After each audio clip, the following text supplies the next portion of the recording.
Page number 14 question number 2। आपको एक reaction दी हुई है, ध्यान से चेक करिए। ये आयरन का ऑक्साइड है Fe2O3, ये एल्युमिनियम के साथ रिएक्ट करता है, क्लास में हमने पढ़ा हुआ है, ठीक है। ये एल्युमिनियम पाउडर के साथ रिएक्शन कराते हैं हम आयरन ऑक्साइड की। ये कौन सा आयरन है आपका? आयरन थर्ड ऑक्साइड है। चेक करो Fe2O3 लिखा है, इसका मतलब आयरन होगा यहाँ 2+ स्टेट में और ऑक्साइड होगा यहाँ, सॉरी आयरन होगा यहाँ 3+ स्टेट में, है ना। ये देखिए 3+ स्टेट में और ऑक्साइड आयन O2-, तो 3 इधर आया 2 इधर आया, तो Fe2O3। फॉर्मूला क्या बना? Fe2O3, correct. यानी कि क्या है? फेरिक ऑक्साइड है, क्योंकि Fe3+ क्या होता है? फेरिक, और Fe2+ फेरस। बहरहाल आप इसको आयरन थर्ड ऑक्साइड भी पढ़ सकते हैं, तो ये सब मैटर नहीं करता है, तो हमने आपको बताया, ठीक है। अब देखिए यहाँ आयरन का ऑक्साइड है, एल्युमिनियम पाउडर के साथ रिएक्ट करता है, आपको एल्युमिनियम ऑक्साइड मिलता है और साथ में आयरन मिलता है, ठीक है। ध्यान से चेक करिए, इन्होंने क्वेश्चन क्या पूछा है? The above reaction is an example of ah, ठीक है। ये रिएक्शन कौन सा एग्जाम्पल है?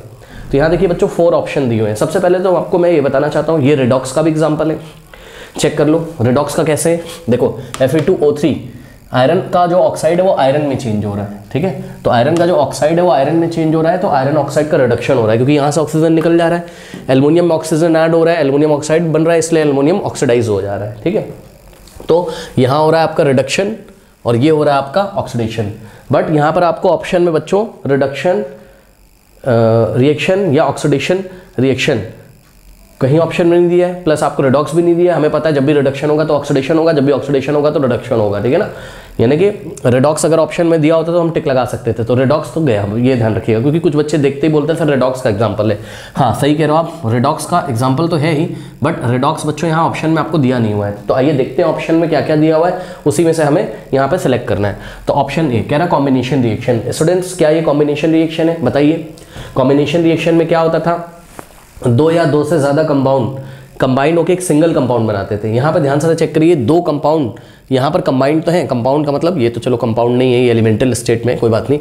यहाँ आपके पास 2 रिएक्टेंट्स हैं, ये कंबाइन होकर आपको एक सिंगल रिएक्टेंट नहीं दे रहे, आपको 2 प्रोडक्ट दे रहे हैं, ठीक है। 2 रिएक्टेंट यहाँ कंबाइन होकर आपको एक सिंगल प्रोडक्ट नहीं दे रहे हैं, 2 प्रोडक्ट दे रहे हैं, तो कॉम्बिनेशन तो हो नहीं सकता है, ठीक है ना। कॉम्बिनेशन कैसा होता था याद करिए, जैसे कि कार्बन प्लस ऑक्सीजन, देखिए यहाँ पर रिएक्टेंट साइड में 2 स्पीशीज़ हैं, तो ये रिएक्ट करके आपको कार्बन डाइऑक्साइड एक सिंगल स्पीशी मिलना चाहिए प्रोडक्ट साइड में, लेकिन यहाँ पर 2 स्पीशीज़ मिल गई प्रोडक्ट साइड में, तो कॉम्बिनेशन तो ये हो नहीं सकता। फिर डबल डिस्प्लेसमेंट रिएक्शन, बच्चों याद करिए डबल डिस्प्लेसमेंट रिएक्शन का एग्जाम्पल क्या होता था? एग्जाम्पल क्या, उसका डेफिनेशन क्या होता था? डबल डिस्प्लेसमेंट में आयन एक्सचेंज होता था। क्या होता था? आयन एक्सचेंज होता था, ठीक है ना। मतलब यहाँ पर भी आपके पास कैटायन एनायन अवेलेबल होता था, यहाँ पर भी आपके पास कैटायन एनायन अवेलेबल होता था, ठीक है ना।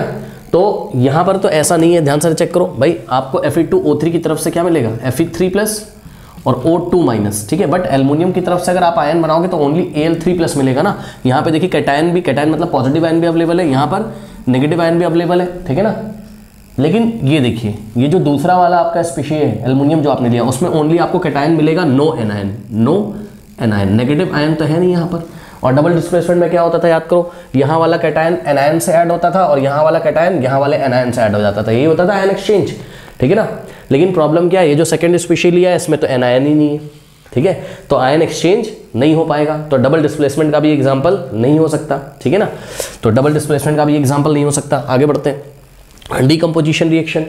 डीकम्पोजिशन रिएक्शन में क्या होता था याद करिए, आपके पास एक सिंगल कंपाउंड होता था, ठीक है, उसको आप हीट वगैरह या एनर्जी वगैरह देते थे जब भी, जैसे कि देखिए वाटर को आपने एनर्जी दी इलेक्ट्रिसिटी की हेल्प से, इलेक्ट्रोलिसिस जब इसका करते थे, याद करो इलेक्ट्रोलिसिस, ठीक है।